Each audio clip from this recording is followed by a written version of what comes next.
Baik, terima kasih Nadila Saleh dan pemirsa kita sama-sama sudah mendengarkan kekhawatiran dari masyarakat mengenai adanya temuan beras yang bermerek ini tapi diduga dioplos. Nah, kita akan berbincang dengan salah satu narasumber yang saat ini sudah bergabung bersama kami. Sudah ada Bapak Wisnu Juwono selaku pengamat kebijakan publik. Selamat malam, Pak Wisnu. Ya, selamat malam, Mbak. Ya. Pak Wisnu, kami ingin mengetahui, sudah ada pernyataan dari Mentan mengenai adanya 212 merek beras yang diduga tidak sesuai standar. Boleh kami tanyakan bagaimana tanggapannya? Ya, jadi pertama-tama kita mungkin patut apresiasi upaya dari Mentan ya dalam mengidentifikasi beras yang diduga berjenis oplosan.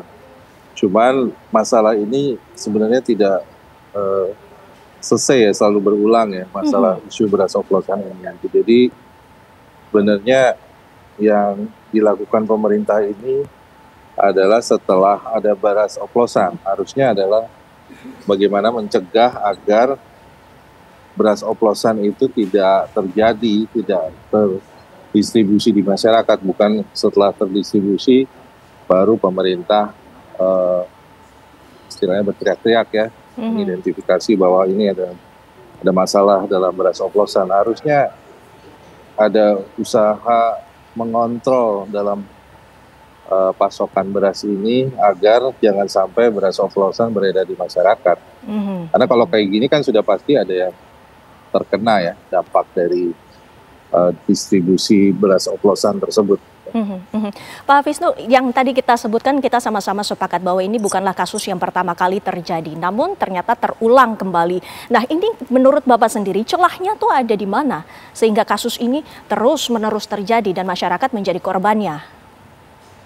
Ini patologi birokrasi atau penyakit birokrasi yang klasik ya, di mana kebijakan-kebijakan selalu berubah, kemudian peraturan-peraturan selalu berubah, kemudian otoritas kebijakan yang mengelola tata kelola dari produksi beras hingga distribusi beras itu juga berubah-ubah. Itu saya sambil kasih contoh misalnya dengan keberadaan Badan Pangan Nasional ini, merupakan badan baru yang didirikan di masa Presiden Joko Widodo gitu ya, yang diberi tugas kalau tidak salah untuk mengkoordinasi distribusi pangan. Tapi padahal sebelumnya udah ada Bulog dan telah berdiri dari masa Orde Baru zaman Soeharto.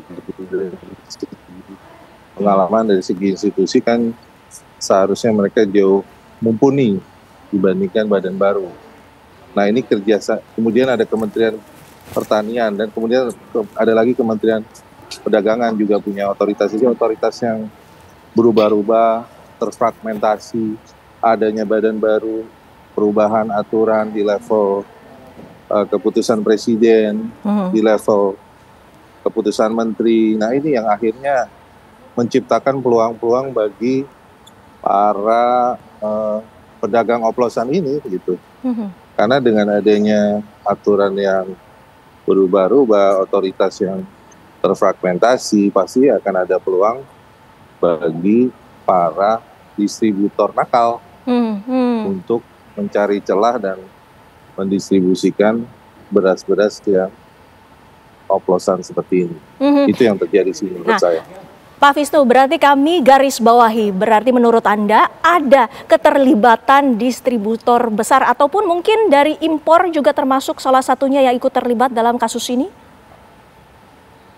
Ya, bisa diduga ya, tapi kan saya tidak bisa menuduh ya. Betul. Menuduh seorang atau institusi ya, tapi dugaan saya sih karena ini sudah merupakan fenomena lama ya, yang harusnya diberesi di era reformasi, tapi sayangnya di era reformasi ini malah lebih fragmentasi otoritasnya, perubahannya lebih random, tidak terprediksi, kemudian otoritas pembagian kekuasaan, misalnya figur sang menteri di sektor pangan ini juga lebih di pertimbangan politis daripada pertimbangan yang lebih strategis, yaitu keberlanjutan ketersediaan pangan. Jadi faktor-faktor inilah yang pada akhirnya ya menimbulkan peluang bagi para distribusi nakal untuk